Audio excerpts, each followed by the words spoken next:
I Know What You Did Last Summer is a boring, creatively bankrupt, and unfunny gutter water film. It's the anti-Scream. It's the movie equivalent of setting yourself on fire so that your enemies will burn. This movie is a hateful, spiteful tantrum of bad morals, awful characters awarded for being awful, and shameless, wasted cameos from a movie that was already just okay in '97, but makes this film look like The Shining in comparison. The plot, or what you might call it, is something like this. On the 4th of July weekend, Ava returns to her hometown of Southport, North Carolina, to attend the engagement party of her friend Danica.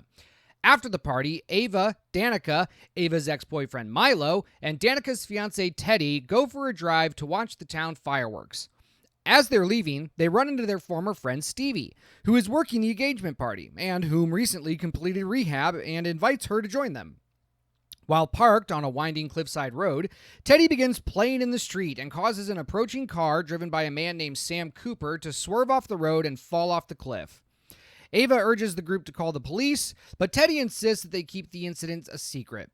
His father, a local politician and apparent owner of the police, steps in to cover up the incident. 1 year later, Ava, who's bi now, the film really wants you to know that despite having no relevance to the plot or her character at all, returns to Southport for Danica's bridal shower. Danica is now engaged to a new fiancé named Wyatt.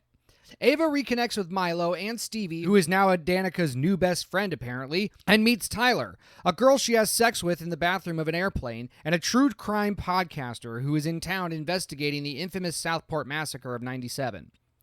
During the party, Danica receives a handwritten note reading, "I know what you did last summer," which unsettles her. Also, side note, what's wrong with most of the women in this movie? Everybody but Stevie looks like they've had something injected or plastered onto their face. Why? It's so distracting to look at. Who was the casting director for this movie? They suck as much as this movie does. Anyway, the group suspects Teddy might be behind the message because reasons and confronts him on his yacht, but he denies involvement. That night, Wyatt is killed by a hook-wielding individual dressed like the fisherman while Danica is taking a bath. She finds Wyatt's body along with another threatening message. Believing that somebody is targeting them over the incident, the group begins to research the original massacre. Ava visits Tyler, who gives her a tour of the now-closed department store Shivers, where Helen Shivers' sister was murdered in '97. The fisherman attacks and kills Tyler, thank God, but Ava escapes after stabbing the assailant with a knife. With the police unresponsive and Grant hesitant to alarm the public, the group decides to take matters into their own hands. Ava revisits Julie James, a survivor of the original massacre, at the university where she teaches. Julie is reluctant to help, but advises Ava that the killer likely has a personal connection to Sam Cooper. During a town hall meeting, Ray Bronson, Julie's ex-husband and Stevie's boss, publicly accused Grant of covering up the original massacre and the recent events.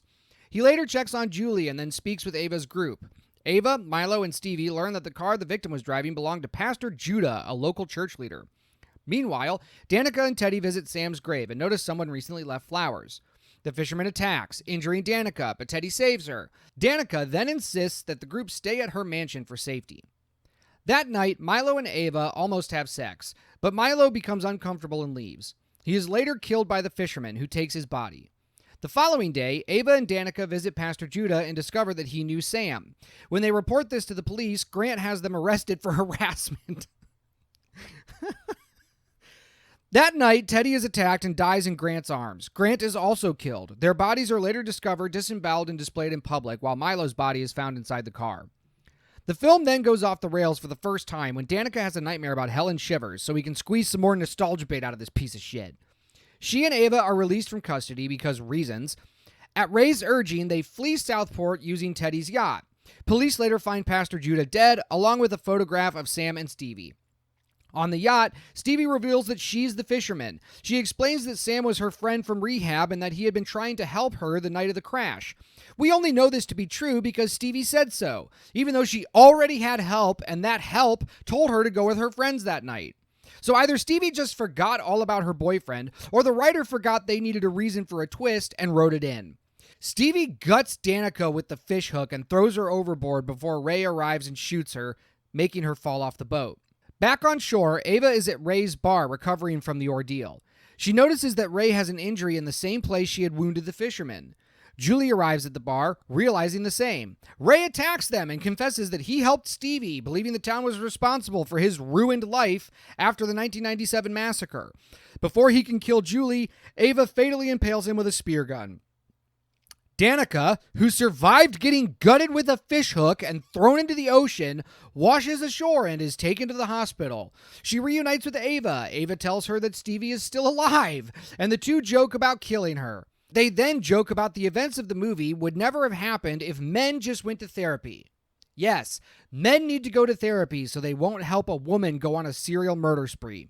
Got it, movie. Great joke. In a post-credit scene, Julie visits Carla Wilson and shows her a note reading, "It isn't over," with a photo of the two women circled and crossed out in red. Carla agrees to help track down the person responsible, thus promising more of this absolute slop. So that's the plot of I Know What You Did Last Summer, and there are several issues with this movie. First off, the inciting incident, a fatal crash caused by a grown man goofing off in the street, is wildly implausible. The decision to cover it up? Worse. It's forced, rushed, and completely unearned. There's then the legacy content. The film tries to cash in on the original by dragging back characters like Julie James, Ray Bronson, and a CGI Sarah Michelle Gellar, but gives them nothing meaningful to do. Their presence isn't earned, it's just hollow nostalgia. The killer reveal? Stevie, a recovering addict with no setup, no build-up, and apparently the strength of a Navy SEAL.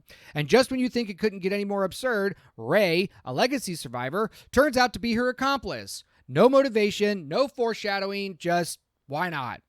The cast is overstuffed with forgettable characters who exist purely to die.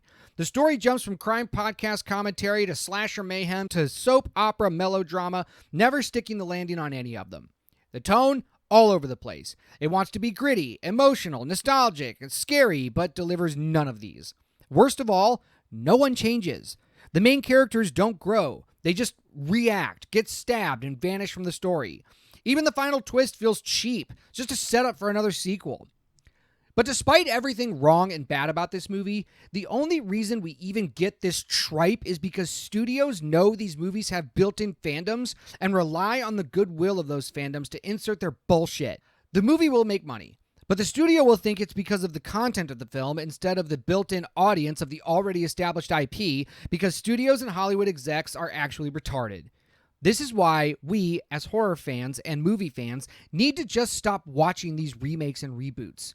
We need to finally abandon those properties as they've abandoned us and seek out new independent horror from filmmakers who don't hate us or the intellectual property they're representing. Movies like I Know What You Did Last Summer, Jurassic World, Halloween Kills and Ends are studios and Hollywood elites laughing at you, pissing on your head and telling you it's raining. They don't care about you, and at worst, they hate you. Enough is enough. Stop feeding the machine. If you're tired, truly tired, of watching your favorite stories get gutted, paraded around like soulless mascots, and repackaged as bold new visions that spit on everything you once loved, then it's time to stop giving these studios your money. These aren't remakes born from passion. They're not love letters to the original work. They're hollow, corporate algorithms with a marketing budget. They're written by people who either don't understand the story or actively hate the source material. And worse, they think you are the problem for caring. They'll say you're outdated, that your memories are the issue, that legacy fans need to be corrected. And yet, we keep buying tickets. We keep hoping one more time that this will be different, that this next movie might finally get it right. It won't. And it won't stop until we stop rewarding the abuse. Because that's what this is. It's creative abuse. It's the slow death of art by committee. Every dollar we hand over is a vote for more reanimated corpses of stories that we once cherished, stitched together without heart, without soul, and without a whisper of respect. There is a way out. Seek independent films. Support filmmakers who are telling new stories or who revive classic genres with reverence and guts. These are the artists who stay up at night thinking about characters that feel real, about themes that actually matter, about audiences they want to connect with, not just manipulate. If you want the deluge of plastic, pre-chewed, IP-ruining garbage to end, you have to stop drinking from the faucet.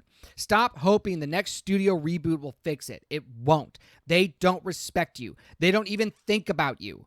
But we do. The indies, the outsiders, the filmmakers working out of their garages and crowdfunded dreams. There are better stories waiting.